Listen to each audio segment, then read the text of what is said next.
All right, so we're live. Okay, so let's go ahead and let's do this. Let's go ahead and do this.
All right, so let's get started here. Do a couple of things right here, and yeah, we're gonna get started with the rapid reaction of NXT Takeover Stand and Deliver Night 1, and very good first night. I think night 2 is gonna be better, but a very good first night without question. Um, I gotta be honest. Also, before we get into it, let's talk about the way you watched it. I don't know you did. Peacock is having trouble. Peacock is having the kind of trouble that the WWE Network was having in its infancy. You know, where it was doing a lot of buffering. At least on my end. It's doing a lot of buffering and a lot of pausing and even cutting out. You could say so. And you couldn't watch it, and you didn't feel right. You could watch it on USA. It didn't feel right. If we were going to do this on USA, then it should have been it should have been no commercials. Well, damn, Vince, you get $1 billion from Peacock. Just give them some money back so that you don't have to run commercials in it. If you're going to show it on USA, it made no sense. So. But that's neither here nor there. We are here to talk about Stand and Deliver Night 1. Really good wrestling. An already match of the year candidate. But let's start off with the kickoff match. Zoe Stark versus Toni Storm. They are really pushing Zoe Stark here. I think they really see something in her, and they really want her to be a top babyface. As it seems, Toni Storm was recently turned heel, really good. She's really good in the ring as well. She really doesn't need to be in NXT. She probably could be on the main roster. However, y'all know what's thing that is. She can get lost on the main roster, where she won't get lost in NXT, so to speak. The way she looks, I don't know how you could, she could get lost. But it happens. Um, and had a good match to kick it off. I gave it 3 stars. I thought it was all right. So it was done really good. Then we get to the main preview. The main card, and we start with Pete Dunne versus Kushida. And I'm gonna be honest, I had some other things going on with some things that they called. I had phone call and they were calling, wanting to talk to me and everything like that. So I didn't get to do a lot of looking, and so I didn't want to grade this one properly, and I didn't want to like to just grade it on what I saw. Because what I saw was good, but it wasn't enough to give it what it deserves. So I just decided just to not go ahead and rate this. But Pete Dunne did win, proved that he was a better technical wrestler than Kushida, and I would like to see this program continue. Just because this is a WrestleMania, doesn't mean it needs to end. This can go on for a long time. And, I'd like to see them go at it a couple more times. Next was the Gauntlet match. The Gauntlet Eliminator match. 6 people, Swerve, the other black guy, Bronson Reed, LA Knight, Cameron Grimes, and Dexter Loomis. Leon Ruff was the other guy. Those 6 guys had a gauntlet match where the winner would go ahead and go face Johnny Gargano next tomorrow night for the NXT North American Championship. Swerve and Ruff started it off. Bronson Reed came next. Then came Dexter Loomis, Cameron Grimes, or maybe the other way around. Cameron Grimes, then Dexter Loomis, and then LA Knight. Leon Ruff first eliminated. I didn't catch necessarily because I was actually, to be honest, I was still kind of, still trying to talking with these people who called me in earlier. But I was at the point where I was, I wasn't hearing anything, but I was seeing it. And I miss relations. I know it came down to Reed and Swerve, and Bronson Reed won with the top rope splash for the victory. And yeah, so yeah, good. I did watch enough of this to get, even though I missed the elimination, I watched enough of this to give this one 4 stars. And I don't think I'm taking nothing away from it. This is very good done. I think, I would have liked to have Dexter Loomis take it. I selected Dexter Loomis for him to take it in my predictions, but I thought that's where the story was going, especially with him and Austin Theory and the way and everything like that. But I think this is a good story, and this should now lead into a great match tomorrow night between Bronson Reed and Johnny Gargano. So 11 this again, 4 stars. The Nxt UK Championship match was on the line. Walt taking on Ciampa, and boy, these two are good at wrestling, aren't they? These two are really good at wrestling. It's amazing that the chests by chops laid into by Ciampa, the chest being swollen on Walter was amazing, and I'm sure Ciampa has some growth on as well. Those chops and the slams and the stiffness. This is good. This is good. When back with Ilya and Walter had their match, Jim Cornette said that this is what wrestling should have been. This is what wrestling should be. This is what modern wrestling should be. This is how modern wrestling should have evolved. And in a very way, I can see where he was talking about, because I mean, this match was it was incredible. It was selling, and the story of legendary chops by of Walton. The stories are legendary, and you hear his hands, trying to chop Ciampa and broke the table of the announce table, and Ciampa worked the hand, got the hand so where he couldn't,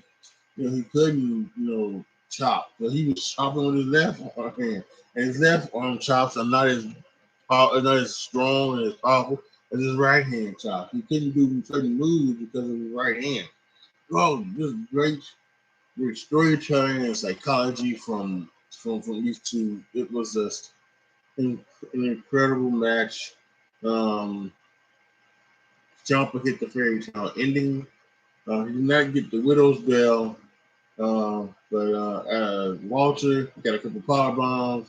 Did it? Hit him with a clothesline and a chop to finish him. Some people gonna say, really, a chop finished him, but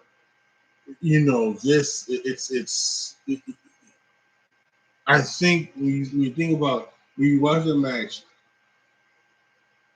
the beating that Tommaso Ciampa took.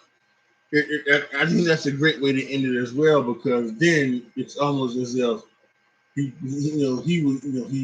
had beat up so much. He beat up so much that a clothesline chop combo finished him off. Because he just couldn't take the punishment anymore. You just couldn't take the punishment anymore. And I like that. I like that. I didn't. I wasn't on Twitter. I don't know how people thought of that, but I hope people liked it and hope people didn't. They're not gonna try to shit on it or anything like that.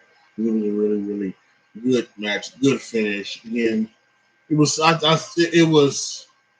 It was probably about another 5 minutes away from me giving it the full Monty, giving it the full 5 stars. But I give it 4 and 3/4 star. Um, I got nothing bad to say about it. I just didn't think it was a 5-star match, but very, very close to it. Incredible thrown by these two guys.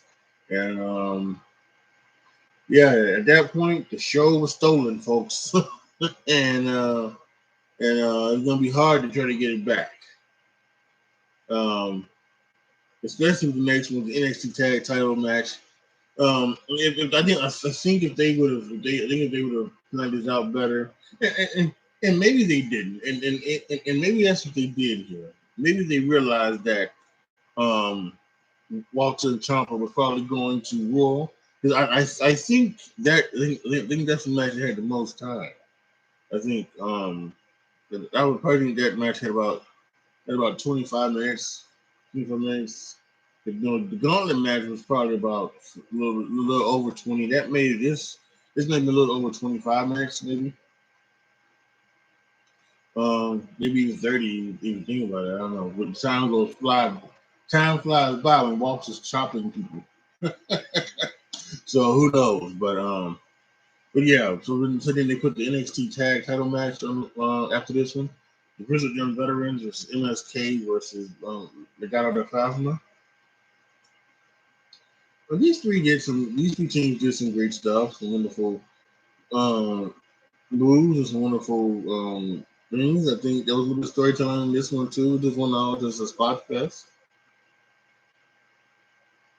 They were trying to work on the more athletic of MSK. Both teams were. That's the black guy. I don't know if I know the name, but black guy. But they were trying to work him over. They even had him in an arm, one had an arm bar, and they were stepping on him, working on his hand. So they were trying to do all of that. And even with all that being said, MSK still was able to overcome, hit their finishing move. This is a good one. It's a combination of the neck breaker, the blockbuster, to get him in the heart attack position. So really, really good. I was actually surprised because I selected the Grizzled Young Veterans, and I would have thought that you would have put the title on the Grizzled Young Veterans so that MSK could chase them. MSK could chase them, and then you could have them winning at the takeover at SummerSlam, right? And then at that point, Danny Burch would be back, and then you'd have Lorcan and Burch to be to be their first opponent as champions, but it did not go out that way. They can titles on MSK, and we'll see where they go from here. I had it as 3.5 stars. It's pretty entertaining match. And finally, the main event of night one is NXT Women's Title match between Raquel Gonzalez and Io Shirai, and I thought this one was good too. I probably overrated this one a little bit. I'm gonna say it's not as good as the tag title one. Entertainment wise, I did still thought it was really good. Io Shirai has had the title for 300 days. Been a superb champion. Some great matches in her run. But it was time, and I saw this coming a mile away. I saw this coming when they just I knew that they saw something in Raquel Gonzalez, and they slow burned it, and they did some good things with it, when they had her beat Rhea Ripley, that's when I knew. When Io Shirai, I forget when it was, but when she, when she beat Storm and Mercedes, or it was either then or it was either beforehand. Then when she beaten, when she beat Rhea Ripley, actually, when she beat Rhea Ripley, I said there's only two people who are beating Io Shirai. It's Raquel Gonzalez or it's Tessa Blanchard. One of those two are beating Io Shirai. And look at who it is. It's Raquel Gonzalez. Hits her one-arm power bomb for the victory, becomes the new women's champion. And yeah, the age of Raquel Gonzalez is alive. I do not know what this means for Io Shirai. I don't know if that means that she goes to the main roster and debuts up there. I don't know if that means that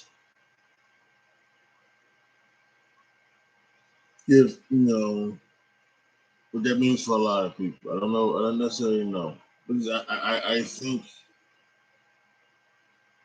I don't think that is what it is anymore.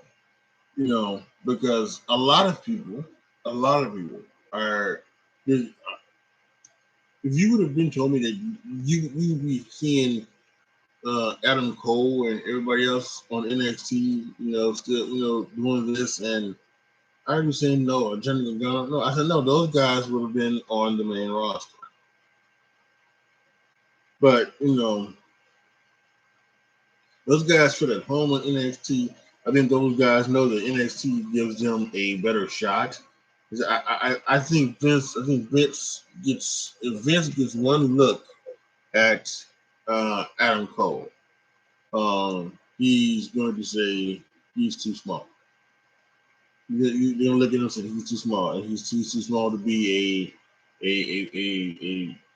main eventer. He's too small to be a superstar. He's going to be left off in the dust, and or he's gonna be made primarily a tag team wrestler or something like that. So I think Adam Cole and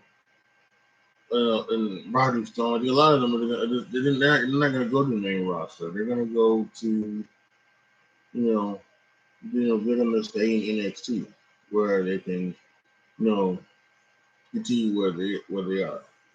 And I wonder if that's going to be the same for Io Shirai.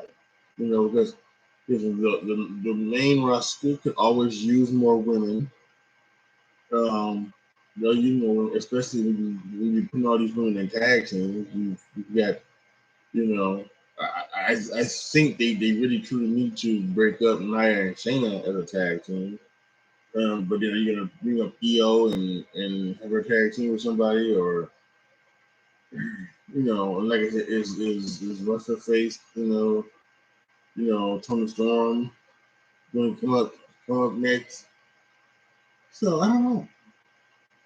I'm not sure, but yeah, really, really good. So like I said, I originally had it at 3.5 stars. I think when you think about it, it's not that. It's not that. It's 3.25 star, but that's the quarter star means nothing. It's just not on the level. It wasn't on the level of the tag team. Like I said, still good, and still good work from the two ladies, and they going to show Raquel the new women's NXT Women's Champion. So that's going to be really cool. And that's going to be it for night one. Night two, only on Peacock, not on USA, only on Peacock. And I think we're gonna have some fun. I really do. I think we're gonna have some fun as we look at my predictions. Then take over that and deliver night one. I went 3-2. I had Miguel Gonzalez. I had Walter and I had Pete Dunne. Dexter Loomis did not win, and the Grizzled and Veterans did not win. And for those of y'all who watched my predictions episode, I told you that when it came to the gauntlet match, that I picked Dexter Loomis, and if Dexter Loomis did not win, I was going to pick a another thing. I was going to pick another person. I was going to pick the match over again between the actual winner and Johnny Gargano. And since Bronson Reed won, that means that I am picking Bronson Reed to go over Johnny Gargano, and for him to become the new NXT champion. So it's then the Takeover Night 2. We've got some matches here, right? We've got the NXT Cruiserweight Unification match. We've got that North American match. We've got the Unsanctioned match with O'Reilly and Cole. We got the NXT Women's Tag match, Moon and Blackheart versus The Way of Indy Hartwell and Candice LeRae. And then, of course, the main event of night 2, the NXT title, Karrion Kross against Finn Balor. My extra credit thing was somebody debut. I said it was yes. And tonight we had a debut of Sarai, another Asian standout that NXT has signed. So I have also have that. So I'm going to add that on into the night 2 record of that. But so send it in NXT Takeover Stand and Deliver night 1. I have a record of 3-2. So hopefully I'll be better next week. It'll be better tomorrow night, and I'll be back here after NXT night 2. So make sure you are here if you are watching this. Click the notification bell so that when I go live, you can join me and we recapping night 2 of NXT Takeover Stand and Deliver. Also, you'll get the WrestleMania live stream reactions of night 1 and night 2 this weekend. So that's a little something else for you. And I'm still wondering about whether or not I'm going to do live a live reaction to the Raw after Mania. When I do live reactions, it usually ends up where it gets blocked, it gets stopped, something like that. So I'm not sure. I'm really not sure. But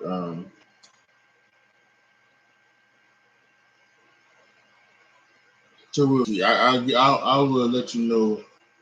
I'll let you guys know Sunday evening after WrestleMania Night 2 if I'm doing live Raw reactions. I'm either gonna do this. I'm either gonna do live Raw reactions, or I'm going to do Raw reactions, and then I'll upload them for you the next day or something.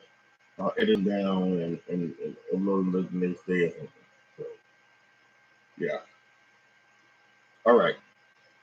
Post your comments down below. Tell me what you guys think. Let me know what you think of NXT Takeover Stand and Deliver night 1. And then also let me know what you guys thought about Peacock. And if you watch on Peacock, if you get any issues with Peacock, let me know down in the comment section. Like the video, share the video, subscribe to the channel. And as always, thank you guys so much for watching. This is your boy, AJTRIP, signing off. As always, be good to each other, y'all. Be careful out there.